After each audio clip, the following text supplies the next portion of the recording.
What a better way to kick off our week than with quarterly player evaluations here on Locked On Flames.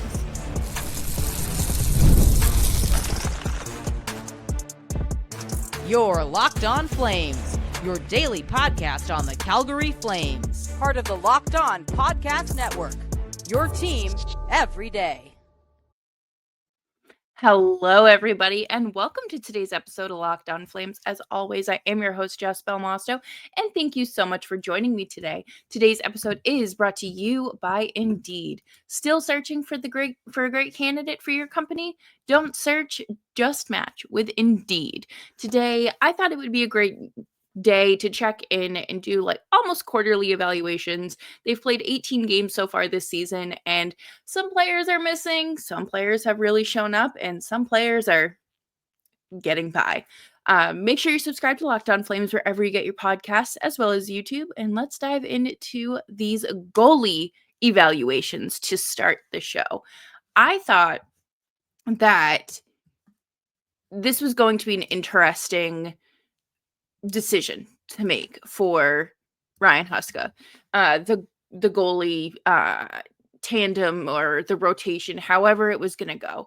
I think that obviously going one after the other, every other is great. It's an even split for the guys, and I think it answered a lot of questions. I still can't believe we're almost a quarter way through this season. It's happened in a blink of an eye, and we'll be at the trade deadline before we know it. I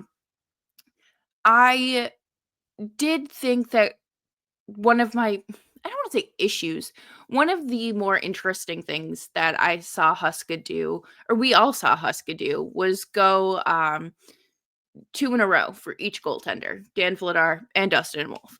It didn't work out too great for really either of them. I mean, Dustin Wolf put on an excellent performance in Montreal and just fell completely flat in Boston. Dan Vladar looked not great against the Oilers and was fine in his first game. This is something that they're going to obviously retry down the road. I would assume, anyways. It's not exactly something you just do, okay, one and done, write it off sort of situation. I think that would be foolish, especially because both of the goalies have been playing well. I think Vladar has kind of had I don't want to say the shorter end of the stick, but he obviously is coming off of hip surgery. He wasn't seeing a lot of playing time last year because Markstrom carried a bulk of, the workload, and we didn't see the even splits.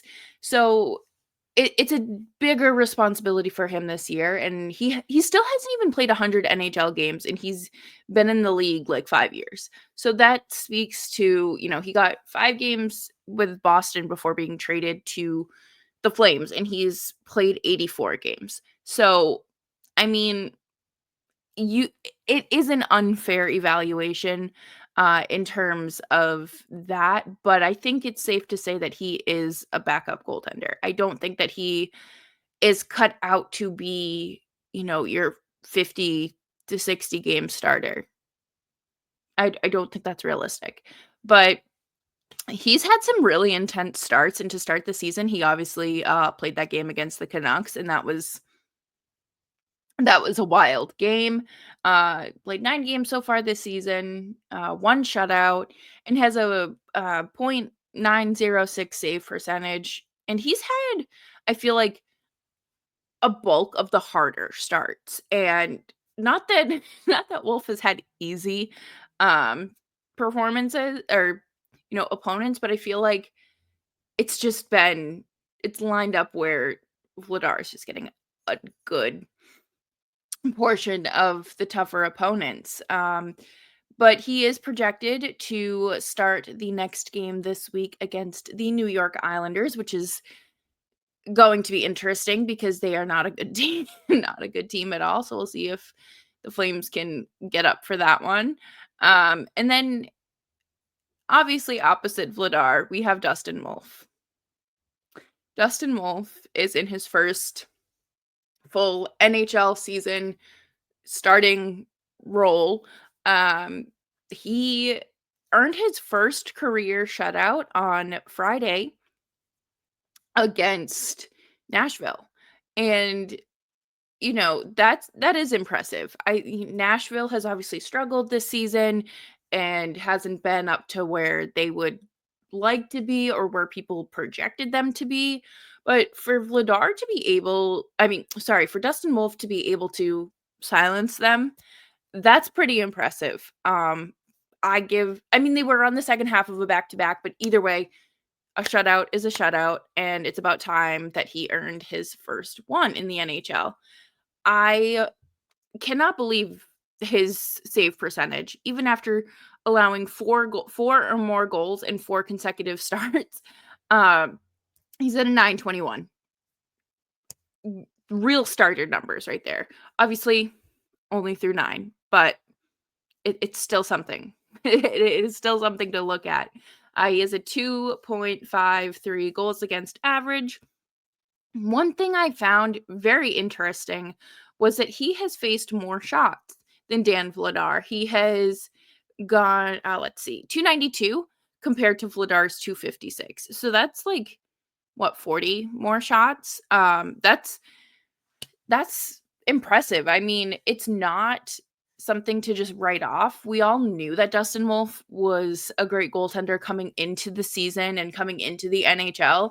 So for him to come in this early in the season and show up after, I think last year's 18 games was kind of like another trial period for the Flames. I think, kind of like how Daryl Sutter had that bubble season with the Flames to kind of figure them out and like basically a freebie. That was Dustin Wolf's last season, or 17 games with the Flames last year. So he's settled in. He looks great. He looks like a natural. His technique is spot on. I don't find him out of position. Neither goaltender is pulling the Jacob Markstrom where they're slip and sliding to the neutral zone. They're not leaving the net. Not leaving the crease in the middle of a play, which I think is very helpful and has been wonderful to watch because you don't it's not a liability. Other liabilities, sure, but not with these guys. But coming up next, we're going to talk about the forwards and who's showing up and who has put on an invisibility cloak here on Locked On Flames.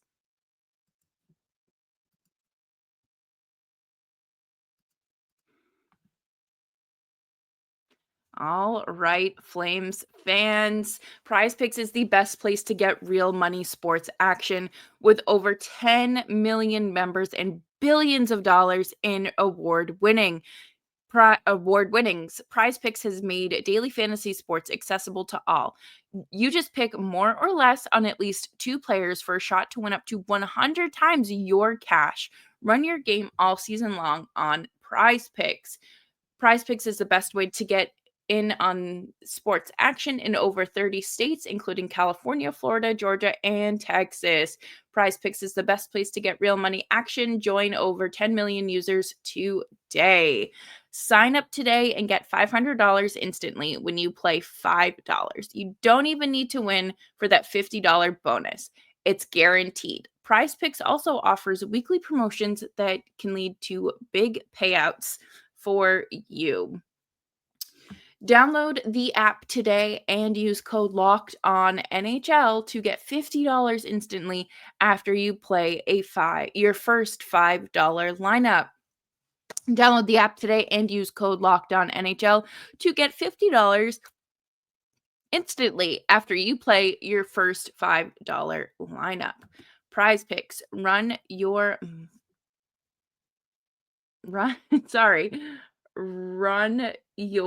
money today.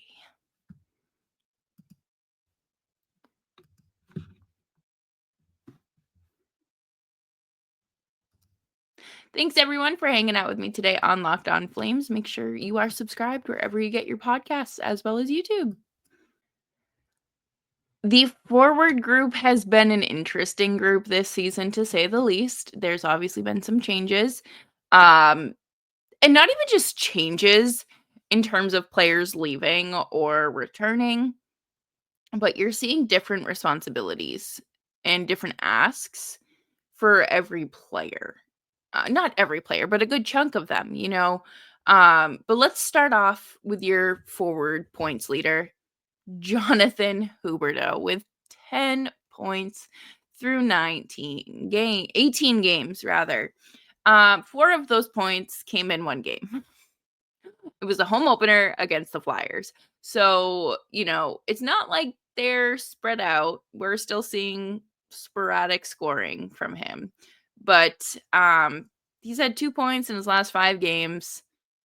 I don't want to spend a lot of time on this because I think we all know where we're at with Jonathan Huberdeau. I think we have seen an uptick in his performance, which is great. But I also think a lot of that had to do with Mantha complimenting him. And I don't know where we're going to be at with the rest of this season. Is there a chance he puts up 50 more points? I hope so. We still have 3/4 of the season left. So maybe we see something different this time around. I I don't have a crystal ball, and we know what the expectations with Huberdeau are. And with Sharon Govich and Kuzmenko underperforming, I just don't know if that top line will accomplish anything. But, who is accomplishing things? Blake Coleman, Nazem Kadri, and Michael Backlund. They all have 9 points apiece, and I think that they've looked great. I think that the 3 of them have, taken on taller tasks this season. Obviously, Backlund just hit the 1,000-game milestone a few 2 weeks ago now, and that is impressive. And to do it with all one organization, that's mighty impressive. I would say that, he still has a presence on the ice, even though he's 35, 36 years old. We're not seeing players hit that wall at 35 like we did 10, 12 years ago. So it's impressive. He obviously stays on top of his fitness regimen. He has what works for him, and he still brings it night after night. I think, he is one of the better centers, obviously, for the Flames. And I think it's going to be tough when he does leave, especially, with the lack of organizational depth at center that we talk about day after day.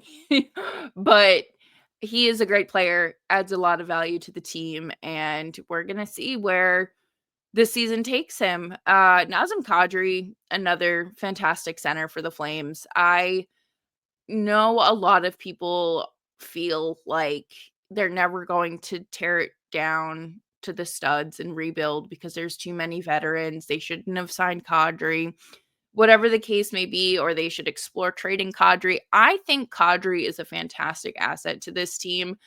Obviously, we're all, for the most part, in agreement that this team is not in a win now situation.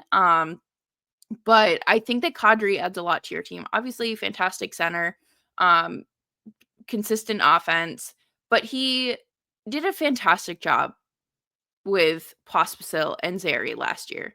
And I think that keeping that kind of player, that's invaluable. You aren't going to find a veteran who like that just anywhere. And I'm looking forward, to the rest of the season for him. I hope that he cracks, 75, 80 points again. That would be nice. I just want to watch good hockey. Like all of you. We're not here to suffer. And, we're not masochists. We're not willingly hoping this team, goes out there and poops their pants every night. We just want to see good hockey. And you get that when Kadri steps on the ice. And Blake Coleman. I am so happy that we are seeing another like resurgence of Blake Coleman. We saw it last year, obviously, with this career year, but like this year too, he is playing so well. And it's interesting because I was curious how the Backlund and Coleman line was going to adjust without Mangiapane. And Zari's been playing on that line a bit when he's not centering. And my goodness, what a group, what a trio. I think that we're going to talk about Zari here in a second, but the three of them together, great chemistry. I enjoy watching them. I think that, it's a dynamic line. They have production and there's more in them. It's just a matter of getting Zari to finish. And this has been an ongoing issue, right? And this is no shade to Zari. This isn't like a knock at him.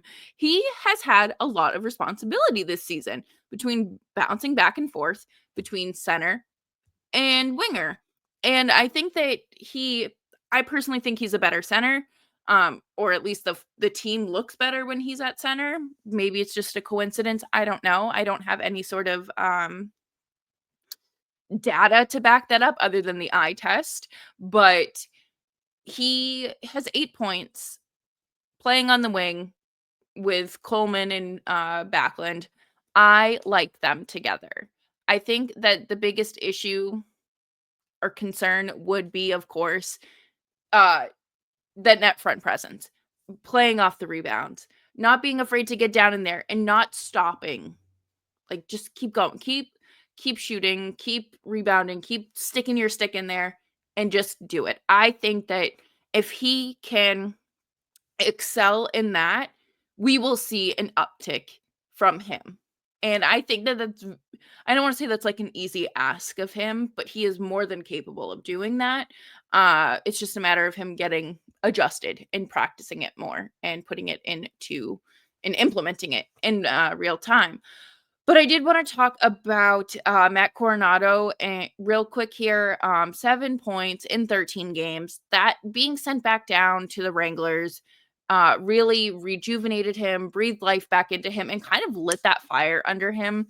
Not that it wasn't there before, but it was kind of a little bit of a wake-up call. He has been developing at light speed. I would say he is ahead of the curve, and that's great. I think that, for a kid that's coming out of college, right? Played in Harvard, um, there for hockey, more than likely not academics, but he has worked hard to get here. And I think the adjustment from hockey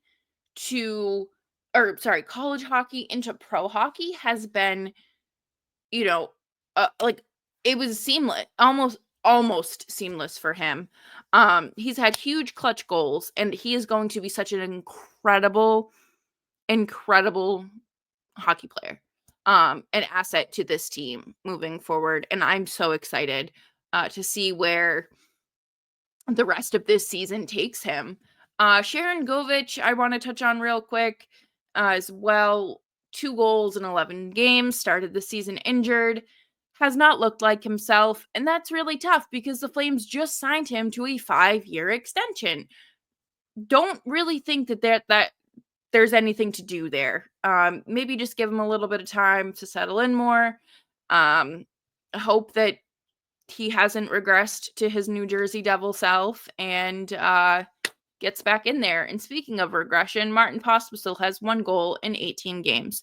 He has cost the team a little bit, obviously, and we know we've talked about that a lot here on the show, but I think that he just needs to play in one position consistently. I think that he's looked good at center, but I think he's like more productive on the wing. Obviously, there's professionals who can measure these things, but I just think he looks better on the wing. And coming up next, we're going to wrap up the show with our defensemen who they just love giving us headaches. And we will be right back after this.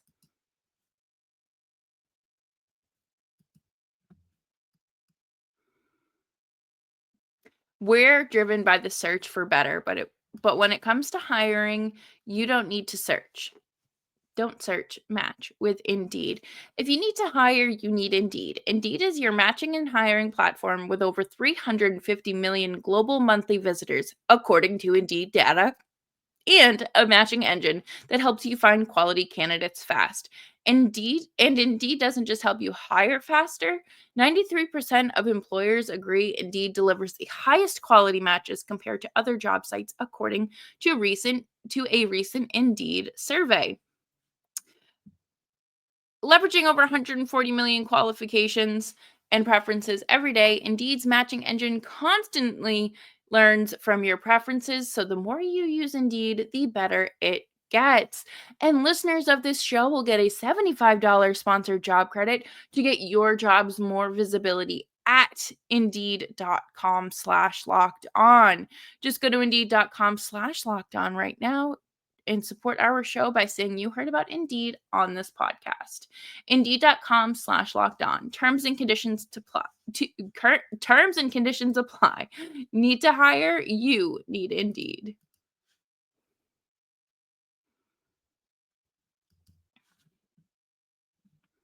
Thanks everyone for hanging out with me today on Locked On Flames. Make sure you're following me on Twitter and Blue Sky at Just Belmosto. The defenseman. What are we going to do with them? Because I feel like it's hot and cold with them. Specifically, our points leader, Rasmus Anderson. He is a solid defenseman. Has 11 points. We all know the Rasmus Anderson stare down. We have not seen it in a few games, but it is there. He's good. I think he's looked better than last year. Last year I know was tough for him because he was coming back from injury after being hit by a car. So like obviously he's not going to be 100%, but I think this year he looks better. Had a full season to recover. Welcomed a baby early in the off season. He looks to be in better shape too. I don't know what exactly he's doing differently, but he looks I don't say lighter on his feet, but I do think he's moving a bit faster. I am, however, very, very, very indifferent on him and Kevin Ball together. I think that it's not necessarily your best pairing. Um Money Puck has Anderson leading um with on ice expected on ice goals against with 24. And then Ball is at like 18. Obviously Anderson has more special teams times and things like that, but like I feel like almost every time I look up it's him and Ball by the net giving up another goal. And obviously their job is to defend. It's a lot more than it sounds, obviously a lot more goes into that, but like I don't necessarily feel like as a pairing there's a lot going on there. And Kevin Ball was a third pairing defenseman, was projected to be a third pairing defenseman. But obviously with the departures of Hanifin and Tanev, you have to shuffle some things around. And they probably wanted to put him with Ball or put Ball with Anderson so they could, get him playing more minutes, getting him with a better player. But I don't know where it's going. I don't. I would like to see improvement from them in that regard. Scoring is great, but what good does scoring do if if your opponent's scoring against you? You know, gotta kind of defend your zone. Just an idea. I know it's a bold strategy. I also think Mackenzie Weegar is a better quarterback for the power play at this point in time. than Rasmus Andersson. I don't feel like we're seeing the same Rasmus Andersson from a few years ago. I think he's gotten some of his confidence back. Do not get me wrong, but I feel like we're still not seeing him shooting enough or as close to what he was shooting last 2 seasons ago. Speaking of Mackenzie Weegar, he has 8 points. I think that he is having a stellar season. I really wish that they would play Weegar and Anderson together. I think they play off of each other very well. They complement each other very well, but obviously at that point, one of them is playing on their offside, and you're just kind of leaving the rest of the defensive pairs to fend for themselves. And it would kind of be irresponsible to do that. You have Barry, a solid veteran, on that third pairing, Weegar on the second, and Anderson on the first. So I understand, but in a perfect world, they would play together. I think him and Miramonov have been great. They've been pretty solid. I think that Miramonov, he scored Friday night. He was the first goal for the Flames. However, that's a whole nother issue in itself. I think Miramonov has been good. I don't necessarily think that, like, it's neither here nor there if he's good or bad, I guess. Like, we kind of knew what we were getting. And kind of the same thing with Kevin Ball, but I think, both of them are held to different expectations. I'm hoping, Miramonov has his size to play to his advantage.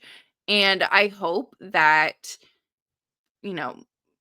all 3 pairings can kind of put a little more oomph in their game. But, at the end of the day, if the other team's offense is better, the other team's offense is better. Like, there's nothing you can do about that.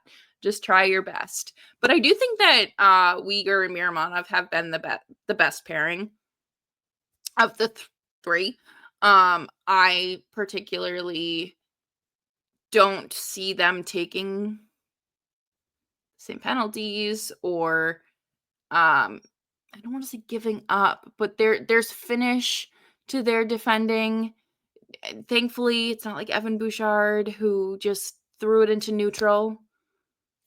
We don't have to worry about that, but like I feel like there is that full effort. And that's not to say Anderson and Paul aren't trying. I don't think that, but I feel like there's a difference in play. And we can talk more about that. I would love to dive more into that on another episode of Locked On Flames. But for now, we're going to wrap up the show, wrap up the week. Wrap up the week. Nope. Wrap up the start to the week. It is Monday morning. Hello, everyone. I will see you all tomorrow. We're going to be working on a new posting schedule, so I will have your episodes bright and early in the morning for you. Your girl started a new job, so she kind of has a little bit of a morning now and less of an evening, but it's great. I'm so excited to continue to bring you daily Flames coverage. Make sure you're subscribed wherever you get your podcasts, as well as YouTube. We're here for you Monday through Friday, 5 days a week, your Calgary Flames every day, and I will see you tomorrow.